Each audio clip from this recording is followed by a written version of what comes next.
రైతులకు వ్యవసాయ యాంత్రీకరణ ప్రదర్శన అయితే కొనసాగుతుంది. ఈ వ్యవసాయ యాంత్రీకరణ ద్వారా కూలీల కొరత తగ్గి మెరుగైన వ్యవసాయం చేసే విధంగా అధిక దిగుబడి సాధించేందుకైతే అధునాతన పనిముట్లతోటి వ్యవసాయ యాంత్రీకరణ ప్రోగ్రామ్ను అయితే ప్రారంభించడం జరిగింది. ఇది హైటెక్స్లో జరుగుతూ ఉంది. ఇందులో ఏమేం యంత్రాల ప్రదర్శన ఉంది, ఏ విధంగా ఉంది అనేటటువంటి విషయాలను తెలుసుకుందాం.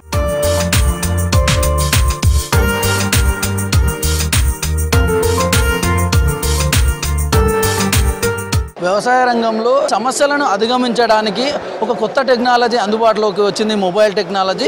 ఈ మొబైల్ టెక్నాలజీ ద్వారా నీళ్లు ఎంత మోతాదులో వెళ్ళాలి, ఎక్కడి నుంచి ఎక్కడికి వెళ్ళాలి, టైమర్ సెట్టింగ్, అంటే ఒక రైతు ఎక్కడి నుంచి అయినా సరే ఆపరేట్ చేయొచ్చు, పొలం దగ్గరికి వెళ్ళాల్సిన అవసరం లేకుండా. దానికి సంబంధించి ఏ విధంగా అది పనిచేస్తూ ఉంది, దానికి కావాల్సినటువంటి ఎక్విప్మెంట్స్ ఏందనేటటువంటి వివరాలను ఒకసారి మనం నిర్వాహకుడు ఉన్నాడు, తనతో అడిగి మాట్లాడి తెలుసుకునే ప్రయత్నం చేద్దాం. ఎట్లా దాని ప్రొసీజర్ ఏ విధంగా ఉంటుంది? ఆటోమేషన్లో ముఖ్యమైన వచ్చి మాస్టర్ కంట్రోల్ అండి. ఇది ఐఓటీ డివైస్ అనమాట. దీంట్లో సిమ్ వేసుకోవాలన్నమాట. సిమ్ వేసుకున్న తర్వాత అది మన స్టార్టర్ దగ్గర మన పొలంలో పెట్టుకోవాలన్నమాట. ఇది మనకి వాటర్ బోర్వెల్లో వాటర్ అయిపోయినా కూడా అది నోటిఫికేషన్ వస్తుంది. వాటర్ అయిపోయిన తర్వాత బోర్వెల్లో ఉత్త మోటార్ ఆడుతుంది. ఉత్త మోటార్ ఆడినప్పుడు బోర్వెల్ కార్లు పోయే ఛాన్సెస్ ఉంది మోటార్ అనమాట. సో అలాంటప్పుడు మనకి మోటార్ ఆటోమేటిక్ బంద్ అయ్యి నోటిఫికేషన్ వస్తాయి. అలాగే వోల్టేజ్ ఎక్కువ తక్కువ ఉంటాయి. వోల్టేజ్ ఎక్కువ తక్కువ అయినప్పుడు మోటార్ అలాగే ఆడడం వల్ల మోటార్ కాలిపోయే ఛాన్సెస్ ఉన్నాయి. సో అది కూడా దీంట్లో ప్రివెంట్ చేస్తారు అన్నమాట. ఎప్పుడైతే వోల్టేజ్ ఎక్కువ వచ్చిందో మనకి మెసేజ్ వస్తుంది, వోల్టేజ్ ఎంత ఉంది, అందుకు మోటార్ ఆఫ్ అయిపోయిందని ఇంత మెసేజ్ వస్తుంది అనమాట. అలాగే మనం గేట్ వాల్ ఏ గేట్ వాళ్ళు ఎన్ని గంటలు ఎంత టైం ఇచ్చుకోవచ్చు. అలాగే ఫ్లో బేస్డ్ ఇరిగేషన్ కూడా చేయొచ్చు. అంటే ఒక ఎకరానికి 20,000 లీటర్లు మనం పొలానికి అందించాలంటే ఆ యాప్లో 20,000 లీటర్లు సెట్ చేసుకొని యాప్లో సెండ్ చేసి ఆటోమేటిక్ 20,000 లీటర్లు ఇరిగేట్ అయ్యి ఆటోమేటిక్గా ఆగిపోతుంది అనమాట. ఈ ఎక్విప్మెంట్ ఏమేం పరికరాలు అవసరం అవుతూ ఉంటాయి, దాన్ని ఏ విధంగా కనెక్ట్ చేసుకోవాల్సి ఉంటుంది? ఇప్పుడు డ్రిప్ ఉన్న వాళ్ళకి మామూలు మాన్యువల్ గేట్ వాల్ తీసేసి దాంట్లో సోలనాయిడ్ వాల్స్ వెళ్ళాలన్నమాట. ఇంకోటి మాస్టర్ కంట్రోల్ యూనిట్, అది స్టార్టర్ కనెక్ట్ చేసుకొని దాంట్లో సిమ్ వేసుకోవాలన్నమాట. దీంట్లో 2 రకాలు ఉన్నాయి, wired type, wireless type. Wired type అంటే 2-3 ఎకరాలు ఉన్న వాటికి వైడ్తో మనము ఆపరేట్ చేస్తాం. అంటే వైడ్ అంటే స్టార్టర్ నుంచి ప్రతి గేట్ వాళ్ళ దగ్గర ప్రతి గేట్ వాళ్ళకి వైర్తో నడుస్తాం అనమాట. వైర్లెస్ అంటే 5 ఎకరాల పైన ఉన్న వాళ్ళకి మోటార్ ఎక్కడ ఉంటుంది, గేట్ వాల్ ఎక్కువ ఉంటుంది, అప్పుడు వైర్ ద్వారా రన్ అయ్యే ఛాన్స్ తక్కువ ఉంటుంది అనమాట. అప్పుడు వైర్లెస్ సిస్టమ్ వాడతాం. వైర్లెస్ సిస్టమ్ అంటే సెటప్ ఇలా ఉంటుందండి. ఇది సిగ్నల్ రిసీవరు, దీంట్లో బ్యాటరీ ఉంటుంది, సోలార్ నుంచి ఛార్జ్ అవుతుంది. మనం ఎప్పుడైతే మోటార్ ఆన్ చేసుకొని గేట్ వాళ్ళకి టైమింగ్ సెట్ చేసి ఆన్ చేస్తామో దీని నుంచి కనెక్షన్ వస్తుంది. దీని నుంచి పవర్ జనరేట్ ఇది ఆన్ అండ్ ఆఫ్ అవుతుంది అనమాట. ఇప్పుడు ఎంత దూరం ఉండాలి, ఎంత డిస్టెన్స్లో పనిచేస్తుంది? ఇప్పుడు వైర్లెస్ అన్నారు కదా, ఒక ఎన్ని కిలోమీటర్ల దూరంలో ఉంటే ఆ సిస్టమ్ పనిచేస్తూ ఉంటుంది. ఇప్పుడు మోటార్ నుంచి గేట్ వాళ్ళు 2 కిలోమీటర్ దూరంలో కూడా ఉన్న వైర్లెస్ సిస్టమ్ పనిచేస్తుంది అనమాట. మొబైల్ యాప్లో నుంచి మనం ఎక్కడి నుంచైనా ఆపరేట్ చేసుకోవచ్చు. Time based, volume based, sensor based ద్వారా మనం ఇరిగేట్ చేసుకోవచ్చు అనమాట. అంటే మీరు ఇందాక మొబైల్ యాప్ ద్వారా ఎక్కడి నుంచి అయినా అంటారు, ఎంత రెసిస్టెంట్ దూరం నుంచి పనిచేస్తూ ఉంటుంది? మొబైల్ యాప్ నుంచి మనం ప్రపంచంలో ఎక్కడి నుంచి అయినా మనం ఆపరేట్ చేసుకోవచ్చు అనమాట.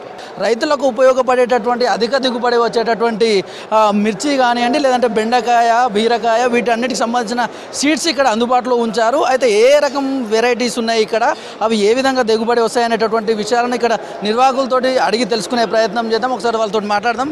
హాయ్ అన్న, చెప్పండి, మీ దగ్గర ఎన్ని రకాల వెరైటీస్ సంబంధించిన సీడ్స్ ఉన్నాయి? ఇండియాలో నెంబర్ 1 కంపెనీ కళాసీడ్ హైబ్రిడ్ కంపెనీ అండి. ఇందులో చిల్లీస్ వచ్చేసి 6,000 రకాలు చిల్లీ రకాలు ఉన్నాయండి. వెజిటేబుల్స్ వచ్చి టమాటో ఒక 10 రకాలు ఉంది, బెండ ఒక 10 రకాలు ఉంది, వాటర్ మిలన్ ఒక 10 రకాలు ఉంది, స్వీట్ కార్న్ ఉంది. ఇందులో all varieties, ridge gourd, bitter gourd, bottle gourd, pumpkin, all varieties hybrid varieties ఉన్నాయి సార్. రైతులకు అనుకూలంగా అధిక దిగుబడులను ఇచ్చే చీడపీడలను తట్టుకునే వెరైటీస్ కళాసీడ్స్ హైబ్రిడ్ విత్తనాలు సార్. ఇది వచ్చేసి ridge gourd sir, KSP 1825 excellent variety sir. ఫార్మర్కి వచ్చేసి 45 రోజులకే కటింగ్ వస్తుంది సార్. ఎకరానికి వచ్చేసి 12 నుంచి 13 టన్నుల దిగుబడి, మామూలుగా యావరేజ్గా తీసుకుంటే 13 నుంచి 14 టన్నుల దిగుబడి వస్తుంది సార్. ఇది వచ్చేసి బెండ 92 కటింగ్స్ కూడా తీయచ్చు sir. Karishma varieties. Sagar biotech private limited company. మా వెరైటీలు వచ్చేసరికి చిల్లీస్ ఉన్నాయి, వాటర్ మిలన్స్ ఉన్నాయి, వెజిటేబుల్స్ అన్ని వెరైటీలు ఉన్నాయి. రైతుకు మేలు చేసే వెరైటీలు ఇవి. ఇవేంటంటే వైరస్ని తట్టుకునే వెరైటీలు మేము తీసుకొస్తుంది. ఇప్పుడు మేజర్ సమస్య ఏంటంటే వైరస్. ఆ వైరస్ అన్ని తట్టుకునే వెరైటీలు ఇవి. ఇప్పుడు వచ్చేసరికి ఇవి తేజ వెరైటీలు అని అదే సన్న వెరైటీలకు సంబంధించిన వెరైటీలు ఇవి వచ్చేసరికి పండు మిరపకి అట్లా పోతూ ఉంటాయి. ఇదేంటంటే వైరస్ని తట్టుకునే వెరైటీ రేవతి అనే వెరైటీ.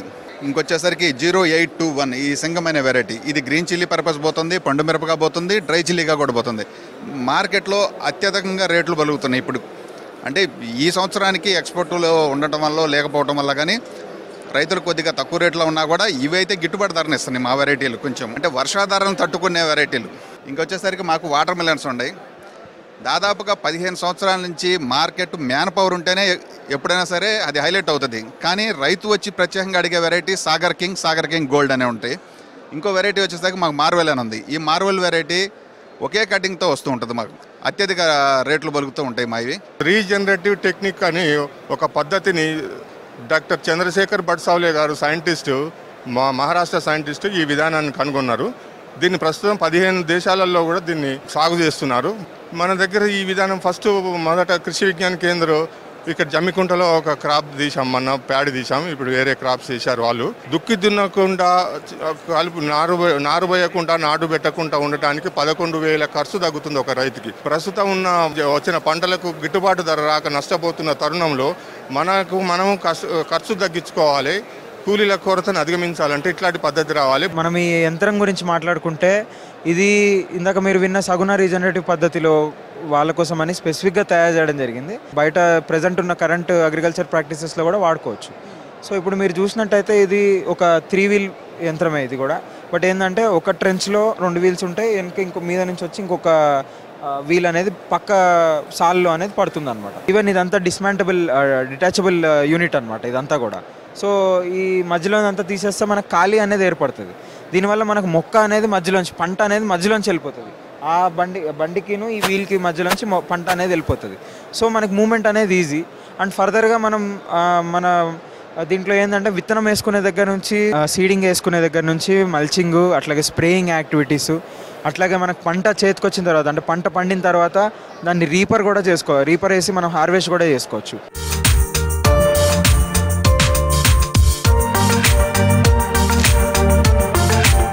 ఈ డ్రోన్లకు సంబంధించి వ్యవసాయ రంగంలో ఏ విధంగా ఉపయోగపడుతున్నాయి, రైతులకు ఏ విధంగా తక్కువ సమయంలో ఎక్కువ పని ఏ విధంగా అవుతుంది అనేటటువంటి వివరాలను తెలుసుకునే ప్రయత్నం చేద్దాం. మనకి ఏంటంటే ఒక 3 రకాల డ్రోన్స్ మనము తయారు చేసామండి. ఇవి ఇప్పుడు మనము విలేజెస్లో నేర్పించి వాళ్ళకి రైతులతో పనిచేసేలా చేస్తున్నాము.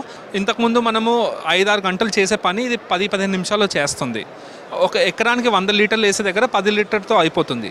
సో మనము పిచికారీ స్ప్రేయింగ్తో స్టార్ట్ చేసాము. దాని తర్వాత దీన్ని ట్రాక్టర్ లాగా మల్టీ యూటిలిటీ, అంటే దీన్ని స్ప్రేయింగే కాకుండా ఫర్టిలైజర్ వేయడం కానీ, పాలినేషన్ చేయడం కానీ, డైరెక్ట్ సీడింగ్ అంటాం కదా, డైరెక్ట్ సీడింగ్ చేయడం కానీ, పంటలో ఎక్కడ పెస్ట్ ఉంది ఎక్కడ డిసీజ్ ఉందో చెప్పడం, అక్కడే స్ప్రే చేయడం, ఇలా అని ఒక మల్టిపుల్ అప్లికేషన్స్. ట్రాక్టర్ లాగా దీన్ని ఏరియల్ ట్రాక్టర్, అంటే మనకి ఈ సంవత్సరం అంతా హెల్ప్ అయ్యేటట్టు రైతులు దీన్ని సర్వీస్ ఎకరానికి 500 రూపాయలు సర్వీస్ లాగా 500 నుంచి 600 ఇస్తున్నారు. ఊర్లలో 10వ తరగతి చదివిన వాళ్ళు, ఐటీఐ చదివిన వాళ్ళు, లేకపోతే ఎగ్జిస్టింగ్ ట్రాక్టర్ హార్వెస్టింగ్ మిషన్ నడిపే వాళ్ళు దీన్ని వచ్చి నేర్చుకొని మళ్ళీ ఊర్లో తీసుకెళ్ళి రైతులతో వర్క్ చేస్తున్నారు. దీని ట్రైనింగ్ అన్నీ కూడా మనకి ఇక్కడ పీజేటీయు యూనివర్సిటీలో ట్రైనింగ్ చేస్తున్నాం. సో మనకి ఏంటంటే ఇవాళ 10వ తరగతి చదివి ఉంటే చాలు, వాళ్ళు ట్రైనింగ్కి వచ్చి బ్యాంక్ లోను సబ్సిడీ నుంచి దీన్ని డ్రోన్ తీసుకెళ్ళి ఊర్లలో రైతులతో పనిచేసి నెలకి అన్ని ఖర్చులు పోను 60,000 నుంచి 75,000 సేవ్ చేస్తున్నారు. ఒక ఎకరంలో ఎంత కల్టివేషన్ చేయొచ్చు, ఎంత స్ప్రే చేయొచ్చు? రోజుకి మినిమం 20 ఎకరాలు వేసుకున్నా కూడా రైతులు 500 రూపాయలు ఎకరానికి ఇచ్చినా కూడా రోజుకి 10,000 రూపాయల నుంచి 15,000 సంపాదిస్తున్నారు. 10,000 తీసుకున్నా కూడా నెలకి 20 రోజులు పనిచేసినా కూడా ఒక 2 లక్షల రూపాయలు అర్న్ చేస్తున్నారు. 2 లక్షల్లో అన్ని ఖర్చులు పోను ఒక 75,000 నుంచి 1,00,000 రూపాయలు సేవ్ చేయగలుగుతున్నారు నెలకి. డ్రోన్ కాస్ట్ వచ్చేసరికి ఎంత వరకు ఉంటుంది? అంటే మనము ఈ డ్రోన్స్ అండి మన దగ్గర 3 రకాల డ్రోన్స్ ఉన్నాయి. మీరు చూసుంటే AG35H, 35S, 35 అని ఉన్నాయండి. 6.5 లక్షల నుంచి స్టార్ట్ అవుతుందన్నమాట. మనకి బ్యాంక్ లోను సబ్సిడీ 10 లక్షల వరకు ఇస్తున్నారు. సో మన దగ్గర డ్రోను, మల్టిపుల్ సెట్ బ్యాటరీస్, 4 నుంచి 5 సెట్ బ్యాటరీలు, ట్రైనింగ్, ఇన్సూరెన్స్ అన్నీ తీసుకెళ్తున్నారు. వాళ్ళకు మొదటి సంవత్సరం 6 నుంచి 8 నెలల్లోనే వాళ్ళు పెట్టిన డబ్బులు వచ్చేస్తుంది. సో దానివల్ల ఏంటంటే ఇది 5 సంవత్సరాల వరకు పనిచేస్తుంది. సో మొదటి సంవత్సరమే 10 నుంచి 18 లక్షలు సంపాదిస్తున్నారు. కాబట్టి వాళ్ళకి ఖర్చు వెళ్ళిపోతుంది. కాబట్టి 5 సంవత్సరాల వాళ్ళకు ప్రతి డ్రోన్ మీద అన్ని పోను 7 నుంచి 8 లక్షలు సేవ్ చేయగలుగుతున్నారు సంవత్సరానికి. ఈ డ్రోన్స్కి సంబంధించి బ్యాటరీ సర్వీస్ ఏ విధంగా ఉంటుంది? మనకి ఏంటంటే ఇది మనం 1 year వారంటీ ఇస్తాము. వారంటీలో ఏంటంటే ఆన్ సైట్ మీరు డ్రోన్ కొంటే మీ విలేజ్కి వచ్చి మీ దగ్గరకు వచ్చి దీన్ని మెయింటెనెన్స్ చేయడము, సంవత్సరం 4 సార్లు క్వార్టర్లీ ఒకసారి మన టెక్నీషియన్ వచ్చి చేస్తారు. సో దీంట్లో ఏంటంటే మొదటి సంవత్సరం అంతా మనము వారంటీలో కవర్ చేస్తాము. ఈ మేళాలో వ్యవసాయ శాఖకు సంబంధించినటువంటి స్టాల్ ఏర్పాటు చేశారు. ఇక్కడికి వచ్చేటటువంటి రైతులకు వ్యవసాయ రంగంలో వ్యవసాయ శాఖ ఏం చేస్తుంది అనేటటువంటి విషయాలు చెప్తా ఉన్నారు. ప్రధానంగా ఇక్కడికి వచ్చేటటువంటి రైతులకు మీరు ఎట్లాంటి సమాచారం ఇస్తున్నారు, ఏం చెప్తా ఉన్నారు? ప్రతి ఒక్క రైతు తన పొలంలో భూసార పరీక్ష అనేది చేయించడం మంచిది. ఇది చూడండి, ఇది ఒక ఏ విధంగా చేయించాలో అది ఒక మన ఈ బ్యానర్ మీద తెలియజేస్తున్నాము. మట్టి నమూనా సేకరించి మనము భూసార పరీక్షా కేంద్రాల్లో ఇచ్చినట్లయితే ఆ యొక్క పోషక విలువలను తెలియజేస్తుంటే వాళ్ళ ఈ వివరాలను ఒక రిపోర్టు ద్వారా అందిస్తారు రైతులకు. దీని ప్రకారం వారు ఎరువులు వేసుకున్నట్లయితే ఖర్చు తగ్గించుకొని వాళ్ళకు మంచి ఆదాయము దిగుబడి సాధించవచ్చు.